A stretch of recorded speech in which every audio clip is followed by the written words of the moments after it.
Salam untuk Bapak Ibu setanah air. Kembali lagi di channel Wanta, informasi terupdate dan terkini seputar informasi PNS, P3K honorer dan informasi dari pemerintah yang relevan. Bapak Ibu yang senantiasa bersemangat untuk melaksanakan tugas tanggung jawab di setiap bidangnya masing-masing.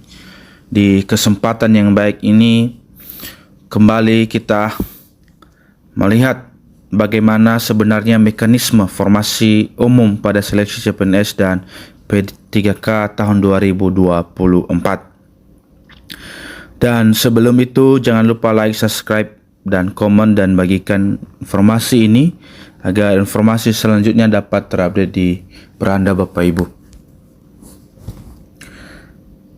Dirilis oleh klikpendidikan.id pada hari Kamis 23 Mei 2024 dikatakan, begini mekanisme formasi umum pada seleksi CPNS dan P3K 2024 honorer wajib tahu. Ada mekanisme formasi umum pada seleksi CPNS calon pegawai negeri sipil tahun 2024. Sedangkan formasi P3K tahun 2024 juga semakin diperluas yang diperuntukkan bagi tenaga honorer. Sebelumnya telah disampaikan oleh Menpan RB Azwa Anas bahwa tahap awal pelaksanaan seleksi CPNS dan P3K 2024 sebanyak 1,2 juta formasi. Jumlah 1,2 juta formasi dalam seleksi CASN calon aparatur sipil negara itu nantinya terbagi untuk formasi CPNS dan P3K.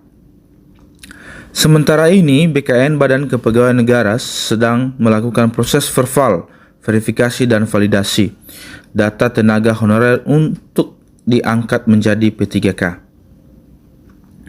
Perlu diketahui dalam seleksi formasi CPNS 2024 terdiri dari kriteria berikut, yaitu 1. Pelamar umum, 2. Fresh graduate, 3. Bertalenta digital. Keempat, kelulusan berdasarkan passing grade dan berperingkat terbaik. Satu lagi, formasi CPNS 2024 juga disediakan bagi yang lewat jalur sekolah kedinasan.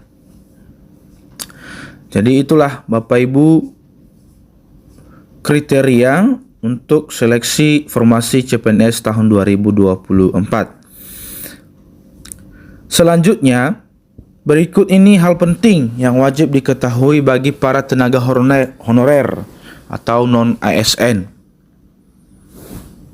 Mekanisme 5 kriteria bagi tenaga honorer untuk diangkat mengisi formasi P3K tahun 2024. 1. Tenaga honorer X THK 2, yaitu mereka yang terdata di BKN dan melamar di instansi tempat kerja masing-masing. 2. Tenaga honorer yang datanya sudah masuk di database BKN, Badan Kepegawaian Negara. 3. Tenaga honorer yang masih aktif bekerja di instansi pemerintah. 4. Berpengalaman kerja di bidang yang relevan minimal 2 tahun berturut-turut. Dalam hal ini, di tingkat pemula, terampil mahir penyelia dan ahli pertama. 5. Tenaga honorer di jenjang muda memiliki pengalaman minimal 3 tahun dan aktif bekerja di instansi pemerintah minimal 3 tahun berturut-turut. Mekanisme 5 kriteria tersebut yang nantinya menjadi dasar kebijakan dalam pengangkatan tenaga honorer menjadi P3K tahun 2024. Seperti yang disampaikan Menpan RB Azwa Anas bahwa pelaksanaan seleksi CPNS dan P3K 2024 ini baru tahap awal. Sebanyak 1.289.824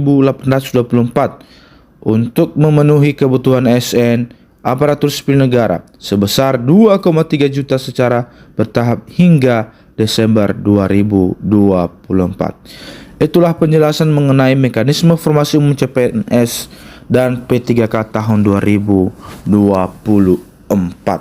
Kita berharap Bapak Ibu dari beberapa informasi-informasi yang telah disampaikan ini dapat terrealisasi sesuai dengan harapan kita bersama. Demikian, terima kasih.